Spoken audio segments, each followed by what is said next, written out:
بسم الله الرحمن الرحيم. الحمد لله رب العالمين الرحمن الرحيم مالك يوم الدين. إياك نعبد وإياك نستعين. اهدنا الصراط المستقيم صراط الذين أنعمت عليهم غير المغضوب عليهم ولا الضالين.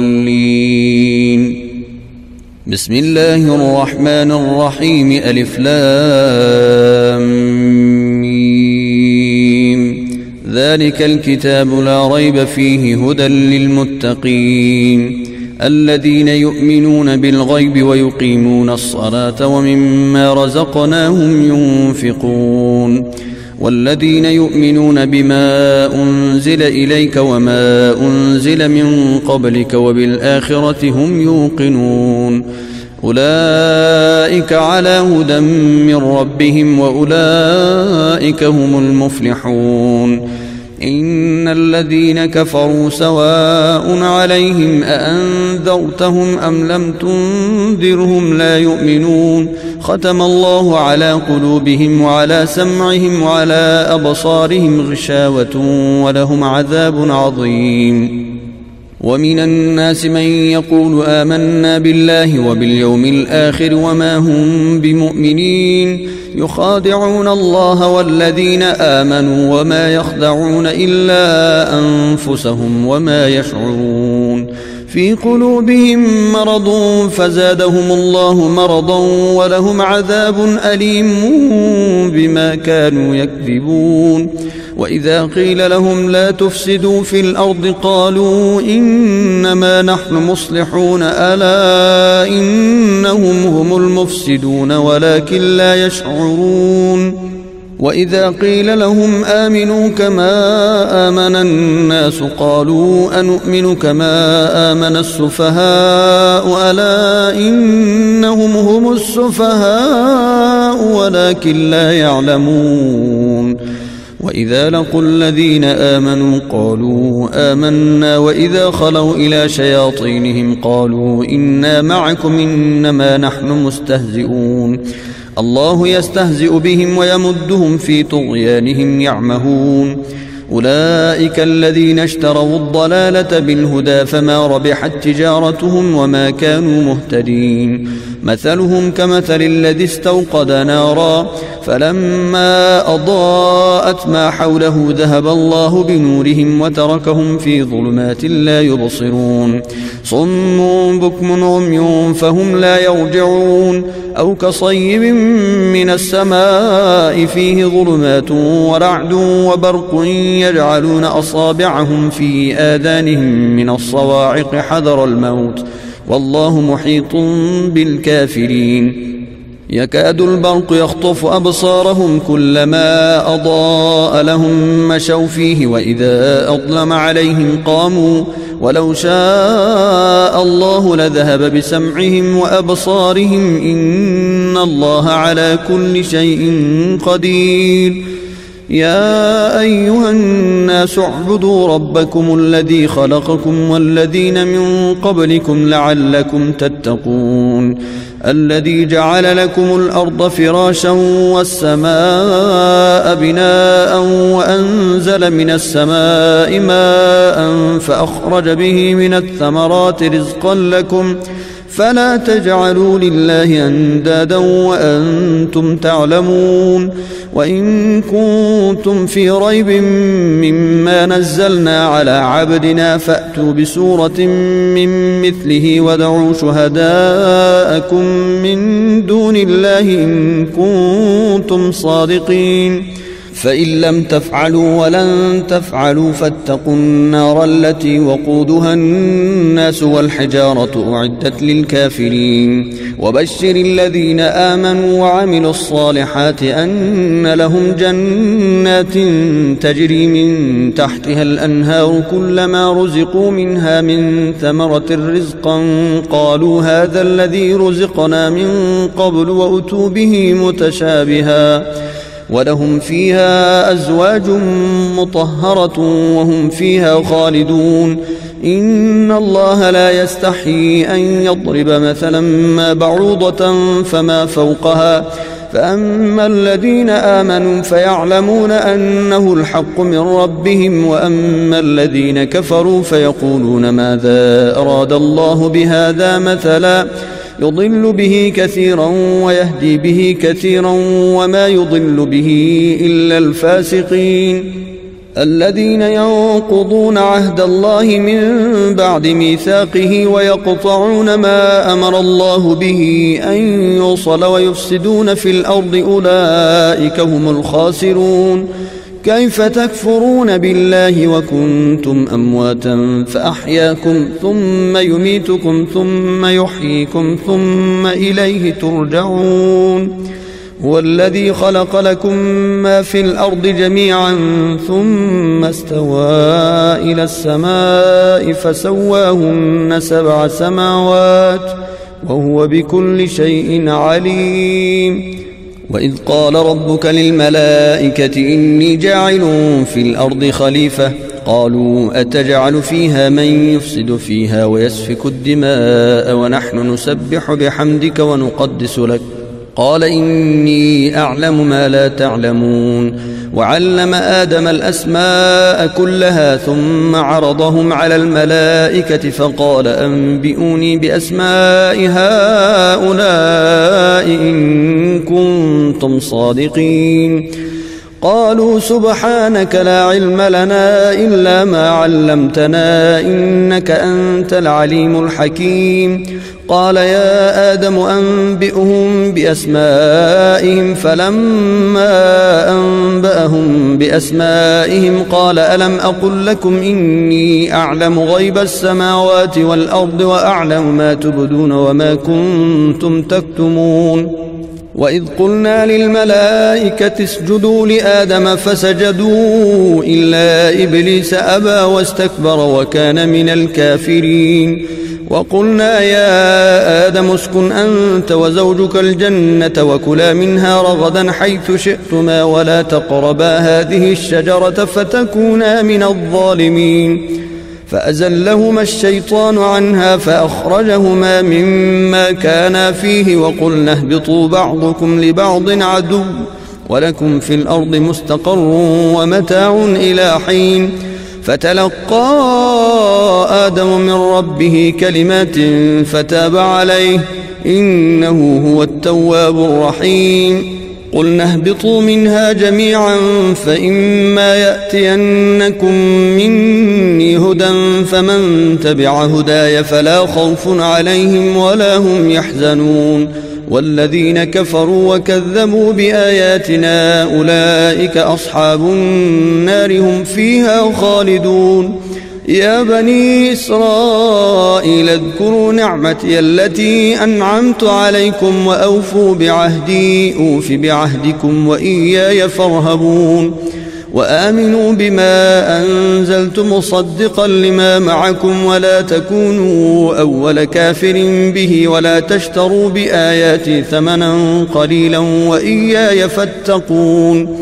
ولا تلبسوا الحق بالباطل وتكتموا الحق وأنتم تعلمون وأقيموا الصلاة وآتوا الزكاة واركعوا مع الراكعين أتأمرون الناس بالبر وتنسون أنفسكم وأنتم تتلون الكتاب أفلا تعقلون واستعينوا بالصبر والصلاة وإنها لكبيرة إلا على الخاشعين الذين يظنون أنهم ملاقو ربهم وأنهم إليه راجعون يا بني إسرائيل اذكروا نعمتي التي أنعمت عليكم وأني فضلتكم على العالمين واتقوا يوما لا تجزي نفس عن نفس شيئا ولا يقبل منها شفاعة ولا يؤخذ منها عدل ولا هم ينصرون وإذ نجيناكم من آل فرعون يسومونكم سوء العذاب يذبحون أبناءكم ويستحيون نساءكم وفي ذلكم بلاء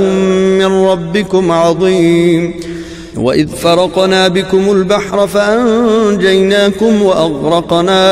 آل فرعون وأنتم تنظرون وإذ واعدنا موسى 40 ليلة ثم اتخذتم العجل من بعده وأنتم ظالمون ثم عفونا عنكم من بعد ذلك لعلكم تشكرون وإذ آتينا موسى الكتاب والفرقان لعلكم تهتدون وإذ قال موسى لقومه يا قوم إنكم ظلمتم أنفسكم باتخاذكم العجل فتوبوا إلى بارئكم فاقتلوا أنفسكم ذلكم خير لكم عند بارئكم فتاب عليكم إنه هو التواب الرحيم وإذ قلتم يا موسى لن نؤمن لك حتى نرى الله جهرة فأخذتكم الصاعقة وأنتم تنظرون ثم بعثناكم من بعد موتكم لعلكم تشكرون وظللنا عليكم الغمام وأنزلنا عليكم المن والسلوى كلوا من طيبات ما رزقناكم وما ظلمونا ولكن كانوا أنفسهم يظلمون وإذ قلنا ادخلوا هذه القرية فكلوا منها حيث شئتم رغدا وادخلوا الباب سجدا وقولوا حطة نغفر لكم خطاياكم وسنزيد المحسنين فبدل الذين ظلموا قولا غير الذي قيل لهم فأنزلنا على الذين ظلموا رجزا من السماء بما كانوا يفسقون وإذ استسقى موسى لقومه فقلنا اضرب بعصاك الحجر فانفجرت منه 12 عينا قد علم كل أناس مشربهم كلوا واشربوا من رزق الله ولا تعثوا في الأرض مفسدين وإذ قلتم يا موسى لن نصبر على طعام واحد فادع لنا ربك يخرج لنا مما تنبت الأرض من بقلها وقثائها وفومها وعدسها وبصلها قال أتستبدلون الذي هو أدنى بالذي هو خير اهبطوا مصرا فإن لكم ما سألتم وضربت عليهم الذلة والمسكنة وباءوا بغضب من الله ذلك بأنهم كانوا يكفرون بآيات الله ويقتلون النبيين بغير الحق ذلك بما عصوا وكانوا يعتدون إن الذين آمنوا والذين هادوا والنصارى والصابئين من آمن بالله واليوم الآخر وعمل صالحا فلهم أجرهم عند ربهم ولا خوف عليهم ولا هم يحزنون وإذ أخذنا ميثاقكم ورفعنا فوقكم الطور خذوا ما آتيناكم بقوة واذكروا ما فيه لعلكم تتقون ثم توليتم من بعد ذلك فلولا فضل الله عليكم ورحمته لكنتم من الخاسرين ولقد علمتم الذين اعتدوا منكم في السبت فقلنا لهم كونوا قردة خاسئين فجعلناها نكالا لما بين يديها وما خلفها وموعظة للمتقين وإذ قال موسى لقومه إن الله يأمركم أن تذبحوا بقرة قالوا أتتخذنا هزوا قال أعوذ بالله أن أكون من الجاهلين قالوا ادع لنا ربك يبين لنا ما هي قال إنه يقول إنها بقرة لا فارض ولا بكر عوان بين ذلك فافعلوا ما تؤمرون قالوا ادع لنا ربك يبين لنا ما لونها قال إنه يقول إنها بقرة صفراء فاقع لونها تسر الناظرين قالوا ادع لنا ربك يبين لنا ما هي إن البقرة تشابه علينا وإنا إن شاء الله لمهتدون قال إنه يقول إنها بقرة لا ذلول تثير الأرض ولا تسقي الحرث مسلمة لا شية فيها قالوا الآن جئت بالحق فذبحوها وما كادوا يفعلون وإذ قتلتم نفسا فادارأتم فيها والله مخرج ما كنتم تكتمون فقلنا اضربوه ببعضها كذلك يحيي الله الموتى ويريكم آياته لعلكم تعقلون ثم قست قلوبكم من بعد ذلك فهي كالحجارة أو أشد قسوة وإن من الحجارة لما يتفجر منه الأنهار وإن منها لما يشقق فيخرج منه الماء وإن منها لما يهبط من خشية الله وما الله بغافل عما تعملون أفتطمعون أن يؤمنوا لكم وقد كان فريق منهم يسمعون كلام الله ثم يحرفونه من بعد ما عقلوه وهم يعلمون وإذا لقوا الذين آمنوا قالوا آمنا وإذا خلا بعضهم إلى بعض قالوا أتحدثونهم بما فتح الله عليكم ليحاجوكم به عند ربكم أفلا تعقلون أولا يعلمون أن الله يعلم ما يسرون وما يعلنون ومنهم أميون لا يعلمون الكتاب إلا أماني وإنهم إلا يظنون فويل للذين يكتبون الكتاب بأيديهم ثم يقولون هذا من عند الله ليشتروا به ثمنا قليلا فويل لهم مما كتبت أيديهم وويل لهم مما يكسبون وقالوا لن تمسنا النار إلا أياما معدودة قل أتخذتم عند الله عهدا فلن يخلف الله عهده أم تقولون على الله ما لا تعلمون بلى من كسب سيئة وأحاطت به خطيئته فأولئك أصحاب النار هم فيها خالدون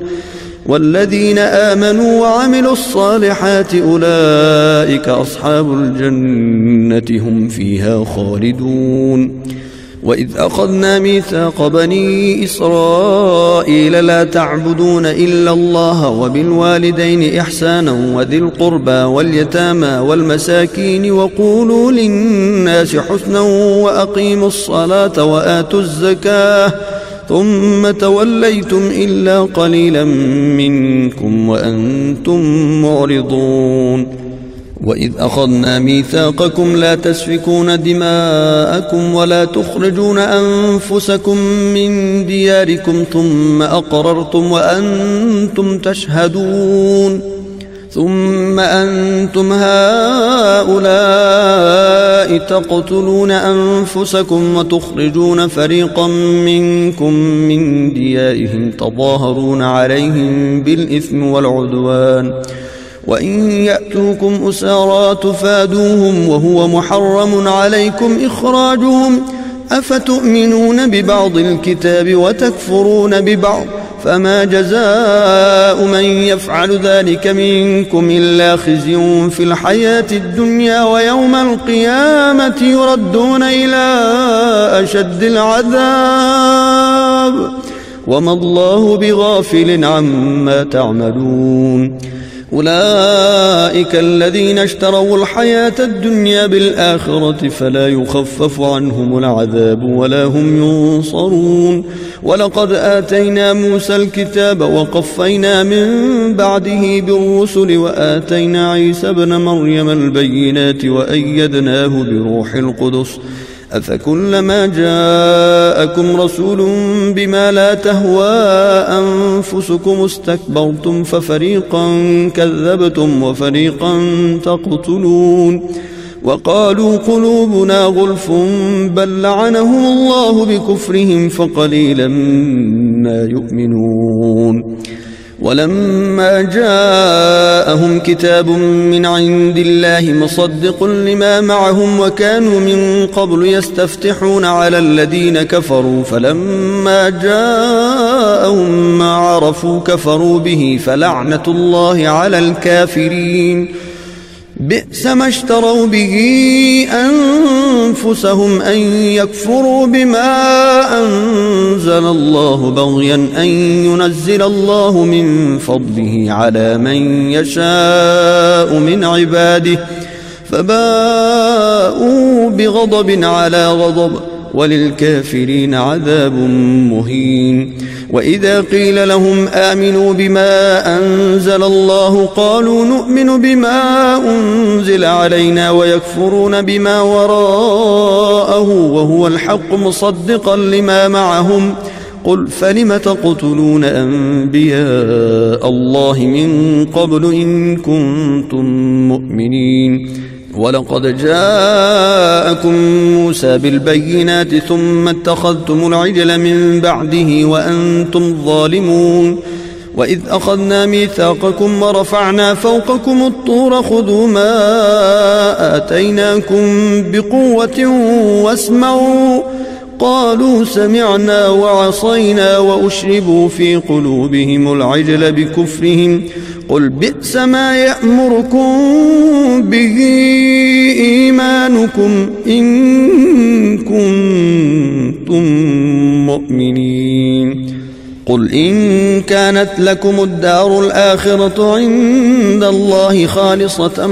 من دون الناس فتمنوا الموت إن كنتم صادقين ولن يتمنوه أبدا بما قدمت أيديهم والله عليم بالظالمين ولتجدنهم أحرص الناس على حياة ومن الذين أشركوا يود أحدهم لو يعمر 1000 سنة وما هو بمزحزحه من العذاب أن يعمر والله بصير بما يعملون قل من كان عدوا لجبريل فإنه نزله على قلبك بإذن الله مصدقا لما بين يديه وهدى وبشرى للمؤمنين من كان عدوا لله وملائكته ورسله وجبريل وميكال فإن الله عدو للكافرين ولقد أنزلنا إليك آيات بينات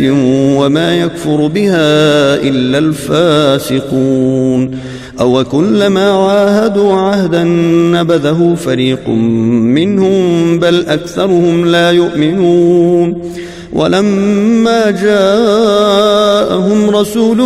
من عند الله مصدق لما معهم نبذ فريق من الذين أوتوا الكتاب كتاب الله وراء ظهورهم كأنهم لا يعلمون واتبعوا ما تتلو الشياطين على ملك سليمان وما كفر سليمان ولكن الشياطين كفروا يعلمون الناس السحر وما أنزل على الملكين ببابل هاروت وماروت وما يعلمان من أحد حتى يقولا إنما نحن فتنة فلا تكفر فيتعلمون منهما ما يفرقون به بين المرء وزوجه وما هم بضارين به من أحد إلا بإذن الله ويتعلمون ما يضرهم ولا ينفعهم ولقد علموا لمن اشتراه ما له في الآخرة من خلاق ولبئس ما شروا به أنفسهم لو كانوا يعلمون ولو أنهم آمنوا واتقوا لمثوبة من عند الله خير لو كانوا يعلمون يا أيها الذين آمنوا لا تقولوا راعنا وقولوا انظرنا واسمعوا وللكافرين عذاب أليم ما يود الذين كفروا من أهل الكتاب ولا المشركين أن ينزل عليكم من خير من ربكم والله يختص برحمته من يشاء والله ذو الفضل العظيم ما ننسخ من آية أو ننسها نأت بخير منها أو مثلها ألم تعلم أن الله على كل شيء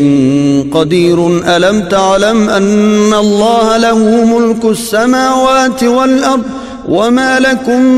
من دون الله من ولي ولا نصير أم تريدون أن تسألوا رسولكم كما سئل موسى من قبل ومن يتبدل الكفر بالإيمان فقد ضل سواء السبيل ود كثير من أهل الكتاب لو يردونكم من بعد إيمانكم كفارا حسدا من عند أنفسهم من بعد ما تبين لهم الحق فاعفوا واصفحوا حتى يأتي الله بأمره إن الله على كل شيء قدير وأقيموا الصلاة وآتوا الزكاة وما تقدموا لأنفسكم من خير تجدوه عند الله إن الله بما تعملون بصير وقالوا لن يدخل الجنة إلا من كان هودا أو نصارى تلك أمانيهم قل هاتوا برهانكم إن كنتم صادقين بلى من أسلم وجهه لله وهو محسن فله أجره عند ربه ولا خوف عليهم ولا هم يحزنون وقالت اليهود ليست النصارى على شيء وقالت النصارى ليست اليهود على شيء وهم يتلون الكتاب كذلك قال الذين لا يعلمون مثل قولهم فالله يحكم بينهم يوم القيامة فيما كانوا فيه يختلفون ومن أظلم ممن منع مساجد الله أن يذكر فيها اسمه وسعى في خرابها أولئك ما كان لهم أن يدخلوها إلا خائفين لهم في الدنيا خزي ولهم في الآخرة عذاب عظيم ولله المشرق والمغرب فأينما تولوا فثم وجه الله إن الله واسع عليم وقالوا اتخذ الله ولدا سبحانه بل له ما في السماوات والأرض كل له قانتون بديع السماوات والأرض وإذا قضى أمرا فإنما يقول له كن فيكون وقال الذين لا يعلمون لولا يكلمنا الله أو تأتينا آية كذلك قال الذين من قبلهم مثل قولهم تشابهت قلوبهم قد بينا الآيات لقوم يوقنون إنا أرسلناك بالحق بشيرا ونذيرا ولا تسأل عن أصحاب الجحيم ولن ترضى عنك اليهود ولا النصارى حتى تتبع ملتهم قل إن هدى الله هو الهدى ولئن اتبعت أهواءهم بعد الذي جاءك من العلم ما لك من الله من ولي ولا نصير الذين آتيناهم الكتاب يتلونه حق تلاوته أولئك يؤمنون به ومن يكفر به فأولئك هم الخاسرون يا بني إسرائيل اذكروا نعمتي التي أنعمت عليكم وأني فضلتكم على العالمين واتقوا يوما لا تجزي نفس عن نفس شيئا ولا يقبل منها عدل ولا تنفعها شفاعة ولا هم ينصرون وإذ ابتلى إبراهيم ربه بكلمات فأتمهن قال إني جاعلك للناس إماما قال ومن ذريتي قال لا ينال عهد الظالمين وإذ جعلنا البيت مثابة للناس وأمنا واتخذوا من مقام إبراهيم مصلى وعهدنا إلى إبراهيم وإسماعيل أن طهرا بيتي للطائفين والعاكفين والركع السجود وإذ قال إبراهيم رب اجعل هذا بلدا آمنا وارزق أهله من الثمرات من آمن منهم بالله واليوم الآخر قال ومن كفر فأمتعه قليلا ثم أضطره إلى عذاب النار وبئس المصير وإذ يرفع إبراهيم القواعد من البيت وإسماعيل ربنا تقبل منا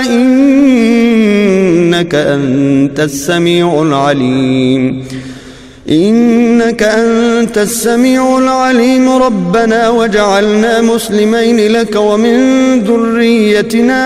أمة مسلمة لك وأرنا مناسكنا وتب علينا إنك أنت التواب الرحيم ربنا وابعث فيهم رسولا منهم يتلو عليهم آياتك ويعلمهم الكتاب والحكمة ويزكيهم إنك أنت العزيز الحكيم ومن يرغب عن ملة إبراهيم إلا من سفه نفسه ولقد اصطفيناه في الدنيا وإنه في الآخرة لمن الصالحين إذ قال له ربه أسلم قال أسلمت لرب العالمين ووصى بها إبراهيم بنيه ويعقوب يا بني إن الله اصطفى لكم الدين فلا تموتن إلا وأنتم مسلمون أم كنتم شهداء إذ حضر يعقوب الموت إذ قال لبنيه ما تعبدون من بعدي قالوا نعبد إلهك وإله آبائك إبراهيم وإسماعيل وإسحاق إلها واحدا ونحن له مسلمون تلك أمة قد خلت لها ما كسبت ولكم ما كسبتم ولا تسألون عما كانوا يعملون وقالوا كونوا هودا أو نصارى تهتدوا قل بل ملة إبراهيم حنيفا